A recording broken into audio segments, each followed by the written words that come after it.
ওরা রাতে আরামে ঘুমায় আর কেউ রাত জেগে কাজ করে। আমাদের ঘুম থেকে ওঠার আগে কেউ রাস্তা পরিষ্কার করে দেয়, কেউ বাড়ি বানায়, কেউ খাবার ডেলিভারি করে দেয়। তাদের নাম হয়তো কেউ মনে রাখে না, কিন্তু তাদের পরিশ্রমেই চলছে সারা পৃথিবী। হ্যাঁ, আজ ১লা এপ্রিল আন্তর্জাতিক শ্রমিক দিবস।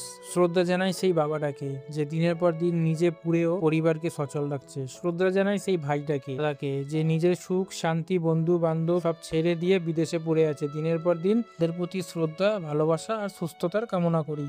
ওরা রাতে আরামে ঘুমায় আর কেউ রাত জেগে কাজ করে। আমাদের ঘুম থেকে ওঠার আগে কেউ রাস্তা পরিষ্কার করে দেয়, কেউ বাড়ি বানায়, কেউ খাবার ডেলিভারি করে দেয়। তাদের নাম হয়তো কেউ মনে রাখে না, কিন্তু তাদের পরিশ্রমেই চলছে সারা পৃথিবী। হ্যাঁ, আজ ১লা এপ্রিল আন্তর্জাতিক শ্রমিক দিবস। শ্রদ্ধা জানাই সেই বাবাটাকে যে দিনের পর দিন নিজে পুড়েও পরিবারকে সচল রাখছে। শ্রদ্ধা জানাই সেই ভাইটাকে দাদাকে যে নিজের সুখ শান্তি বন্ধু বান্ধব সব ছেড়ে দিয়ে বিদেশে পড়ে আছে দিনের পর দিন। এদের প্রতি শ্রদ্ধা ভালোবাসা আর সুস্থতার কামনা করি।